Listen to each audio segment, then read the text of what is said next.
In terms of RJ Barrett, I know there's still another season before he's eligible for a new contract, but based on where he's going and maybe his history kind of shows, do you think that RJ Barrett maybe isn't, I guess it's a loaded question. Do you think he will generate a max contract?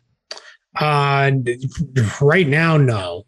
Mm-hmm. I don't think he has shown enough to get there. Now, if he takes a Jason Tatum type of leap or something like that, where Tatum went from year 2 being pretty good to year 3 being really, really good, if he can do that, then maybe that really starts to change things.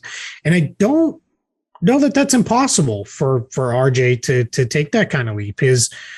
I think people got down on him as a rookie and then never checked in really last year. And I think he got kind of lost in the shuffle of Julius Randle has been awesome.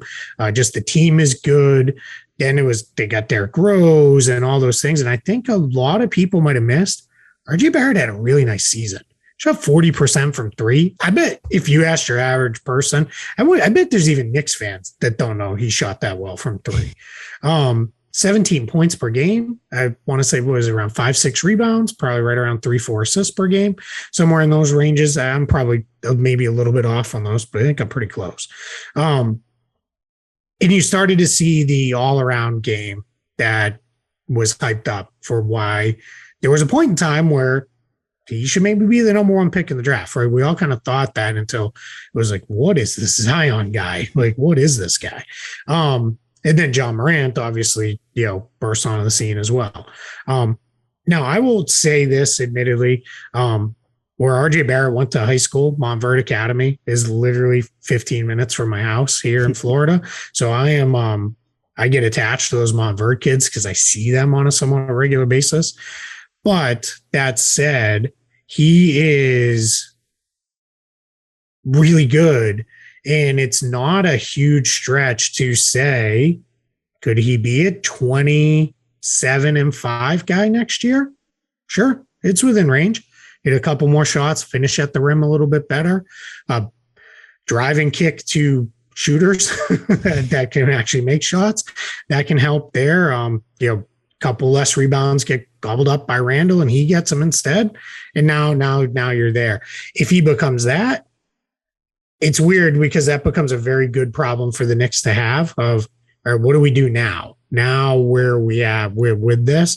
My guess, I bet if you could get them to take some truth serum and be honest, they'd love to sign him right now for like $20 million a year. If they could, fast forward and do it today and say, hey, how's $20 million sound? And have him say, yeah, that sounds pretty good. Let's go.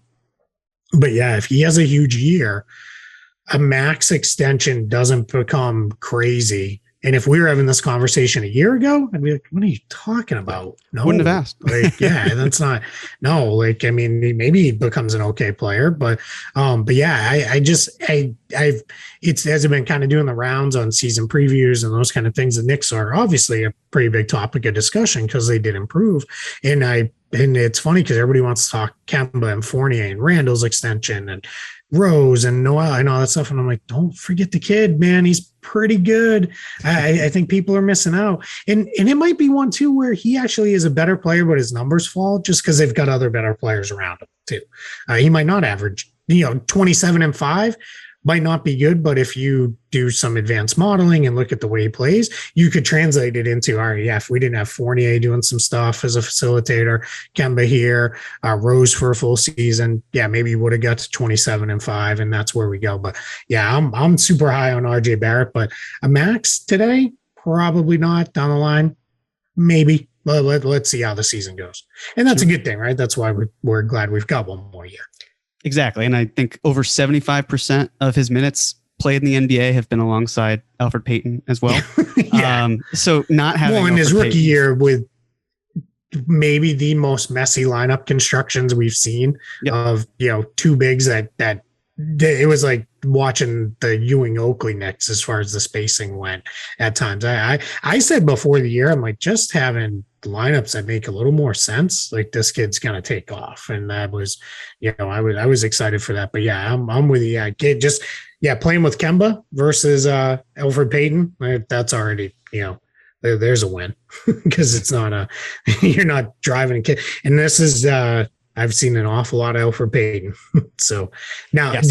now I do believe whatever magic the Suns work with point guards, I wouldn't be surprised if this new group there, Monty Williams, gets Payton to maybe play at the level of, all right, Elfrid Payton could be a quality backup, where he can be your second guy now. But the days of him holding down a starting role for, I almost said 82 games. I know, what was it, 72 games last year. And I was daily having, I don't even cover the team. And I was getting Knicks fans like, can you please, for the love of God, tell Tibbs to stop starting him? I'm like, I don't talk to him, but sure, if I run into him, yeah, I'll mention it.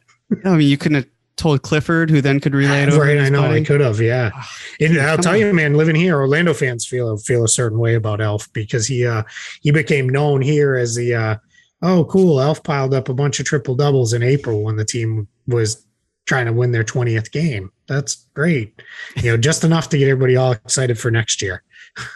I think the Magic have risen in my NBA fan list just for that reason. They understand the pain.